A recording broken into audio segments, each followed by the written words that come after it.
બોટાદ જિલ્લામાં હીરાના ઉદ્યોગ ધંધા ભયંકર મંદીના માહોલમાં સપડાયા છે। બોટાદ જિલ્લામાં હીરાના વ્યવસાય સાથે જોડાયેલા હજારો પરિવારોનું ભવિષ્ય અંધકારમય બન્યું છે। રત્ન કલાકારો પગપાળા ચાલીને કષ્ટભંજન દેવ હનુમાનજીના શરણે જઈ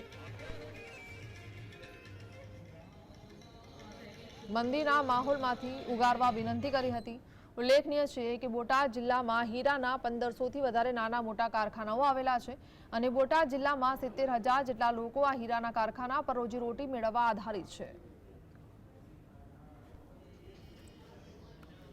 हनुमान चालीसा ની ચોપાઈ છે કે સંકટ કટે મીટે સબ પીરા જો સુમિરે હનુમંત બલબીરા।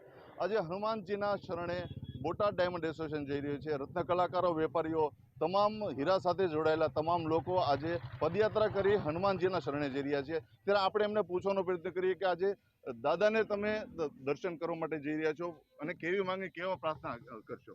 હનુમાન દાદાના દર્શનાર્થે બોટાદ જિલ્લા ડાયમંડ એસોસિએશન તરફથી 2500થી 2300 માણસો પગપાળા યાત્રા લઈને જઈ રહ્યા છીએ અને દાદાને પ્રાર્થના એવી કરશું કે બોટાદ પૂરતું નહીં પણ આખા ગુજરાતમાં ડાયમંડનો ધંધો વિકસેલો હોય અને ગુજરાતની ટોટલ જનસંખ્યાની 20% લોકો હીરા ઉપર નિર્ભર હોય અને હાલ 2 વર્ષથી હીરામાં મંદીનો માહોલ હોય તો રોજીરોટીમાં રત્ન કલાકાર ભાઈઓ બહેનોને તકલીફ પડતી હોય તો હનુમાન દાદાને એવી પ્રાર્થના કરશું કે જલ્દીમાં જલ્દી તેજી આવે અને વિશ્વ આખામાં શાંતિ થાય અને બધાને રોજીરોટી મળી રહે એવી દાદાને પ્રાર્થના કરશું।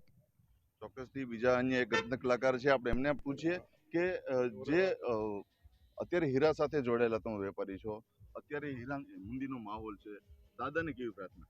અત્યારે હીરામાં મંદીનો માહોલ છે પૂરેપૂરો, એટલે દાદાને એ જ પ્રાર્થના છે કે તેજી આવે અને બધાને સુખ શાંતિ મળે। ચોક્કસથી આજે બધા વેપારીઓ અને રત્ન કલાકારો આજે દાદાના શરણે જઈ રહ્યા છે અને દાદાને પ્રાર્થના કરી રહ્યા છે કે મંદીના માહોલમાંથી આ હીરાના વ્યવસાયને બહાર કાઢે અને લોકો આજીવિકા મેળવી શકે અને સુખ શાંતિથી જીવી શકે। ધર્મેન્દ્ર લાઠીગરા, GSTV, બોટાદ।